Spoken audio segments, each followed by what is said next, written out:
Friends, ನೀವು ಹೊಸ ಬಿಸ್ನೆಸ್ಸನ್ನು 2026ರಲ್ಲಿ ಶುರು ಮಾಡಬೇಕು ಅಂದ್ಕೊಂಡಿದ್ದೀರಾ?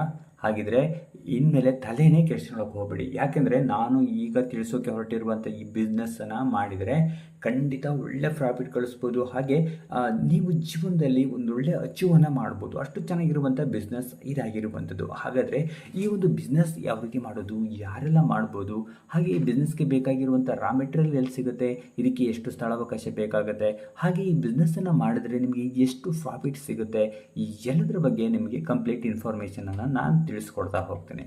ಸೊ ಈ ಎಲ್ಲ ಮಾಹಿತಿಯನ್ನು ತಿಳಿಯೋದಕ್ಕಿಂತ ಮೊದಲು ನೀವು ಇದೇ ಮೊದಲ ಬಾರಿಗೆ ನಮ್ಮ ಚಾನಲಲ್ಲಿ ವಿಡಿಯೋವನ್ನು ನೋಡ್ತಾ ಇದ್ದರೆ, ಸಬ್ಸ್ಕ್ರೈಬ್ ಆಗಿಲ್ಲ ಅಂತಂದರೆ ದಯವಿಟ್ಟು ಈಗಲೇ ನಮ್ಮ ಚಾನಲ್ಗೆ ಸಬ್ಸ್ಕ್ರೈಬ್ ಮಾಡಿ.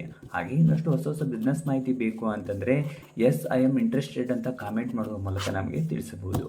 ಹಾಗೆ ಬನ್ನಿ ಫ್ರೆಂಡ್ಸ್, ಈ ಬಿಸ್ನೆಸ್ಸನ್ನು ಯಾವ ರೀತಿ ಶುರು ಮಾಡೋದು, ಹೇಗೆ, ಎಲ್ಲ ಮಾಹಿತಿಯನ್ನು ನಿಮಗೆ ತಿಳಿಸ್ಕೊಡ್ತಾ ಹೋಗ್ತೇನೆ.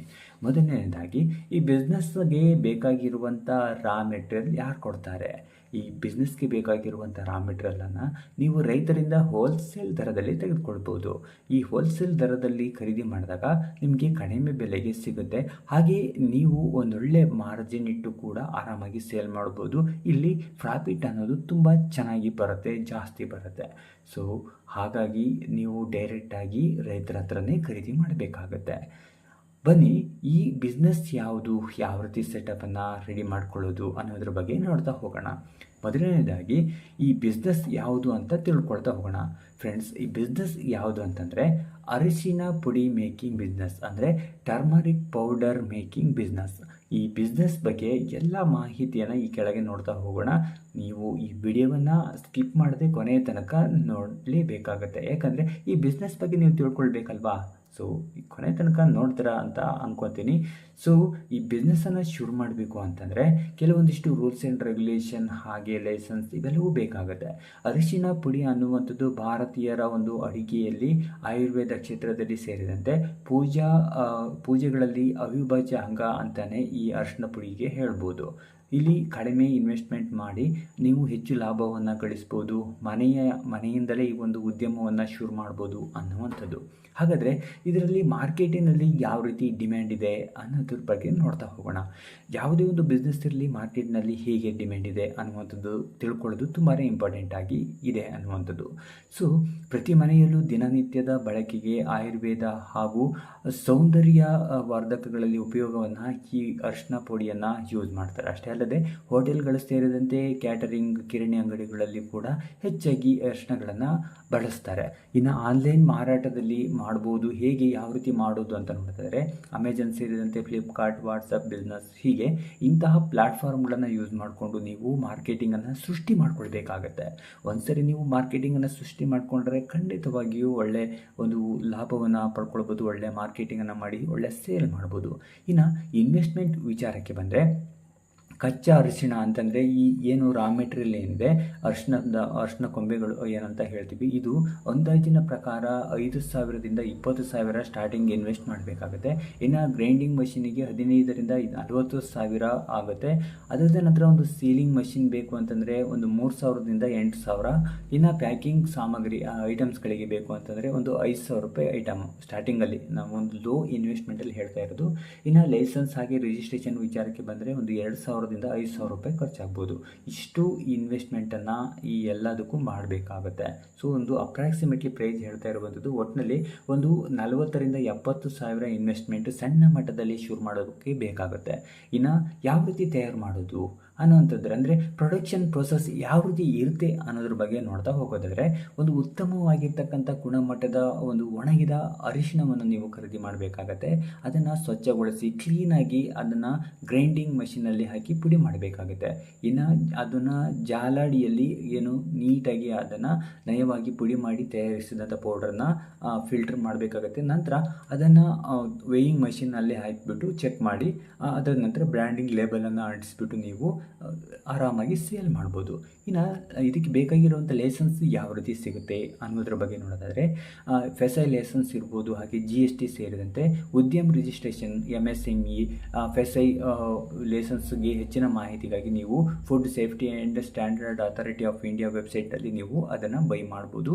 ಸೊ ಅದು ಕೆಲವೊಂದಿಷ್ಟು ರೂಲ್ಸ್ ಆ್ಯಂಡ್ ರೆಗ್ಯುಲೇಷನ್ ಇದ್ದಾವೆ, ಅವನ್ನೆಲ್ಲ ಚೆಕ್ ಮಾಡಿ ಅವರು ನಿಮಗೆ ಲೈಸೆನ್ಸನ್ನು ಕೊಡ್ತಾರೆ. ಸೊ ಇಷ್ಟು ಲೈಸೆನ್ಸ್ ಅವಶ್ಯಕತೆ ಇರುವಂಥದ್ದು.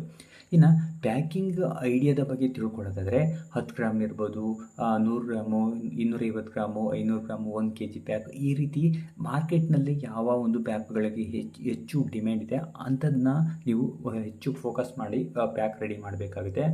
ಇನ್ನು ಅದರಲ್ಲಿ ಪ್ಯಾಕಿಂಗ್ ಹೇಗಿರಬೇಕು ಅಂತಂದರೆ ಜಿಪ್ ಲಾಕ್ ಪೌಚನ್ನು ನೀವು ಹೆಚ್ಚಾಗಿ ಯೂಸ್ ಮಾಡಬೇಕಾಗುತ್ತೆ. ಸೊ ನಂತರ ಬ್ರ್ಯಾಂಡಿಂಗ್ ಮತ್ತು FSI ಸಂಖ್ಯೆನ ಅದರಲ್ಲಿ ಹಾಕಬೇಕಾಗತ್ತೆ, ನಮೂದಿಸಬೇಕಾಗತ್ತೆ. ಇನ್ನು pure and natural turmeric powder ಅನ್ನುವಂಥದ್ದು ಹೈಲೈಟ್ ಮಾಡಬೇಕಾಗತ್ತೆ, ಅದರಲ್ಲಿ ಅಕ್ಷರಗಳನ್ನು ಹೈಲೈಟ್ ಮಾಡಬೇಕಾಗುತ್ತೆ.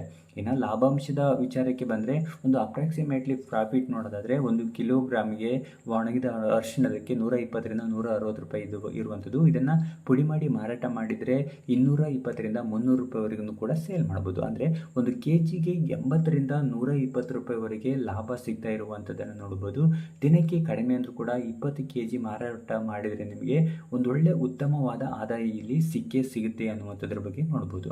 ಹಾಗಾದರೆ ಯಾವ ರೀತಿ ಮಾರಾಟ ಮಾಡೋದು ಅನ್ನೋದ್ರ ಬಗ್ಗೆ ನೋಡೋದಾದರೆ ಸ್ಥಳೀಯ ಕಿರಾಣಿ ಅಂಗಡಿಗಳು ಸೇರಿದಂತೆ ಹೋಟೆಲ್, ಕ್ಯಾಟರಿಂಗ್, ಹಾಗೆ ವಾರದ ಮಾರ್ಕೆಟ್ ಇರ್ಬೋದು, ಹಾಗೆ ಒಂದು 15 ದಿವಸದ ಮಾರ್ಕೆಟ್, ಕೆಲವು ಸಂತೆ ಮಾರ್ಕೆಟ್ನಲ್ಲಿ ಸೇಲ್ ಮಾಡ್ಬೋದು.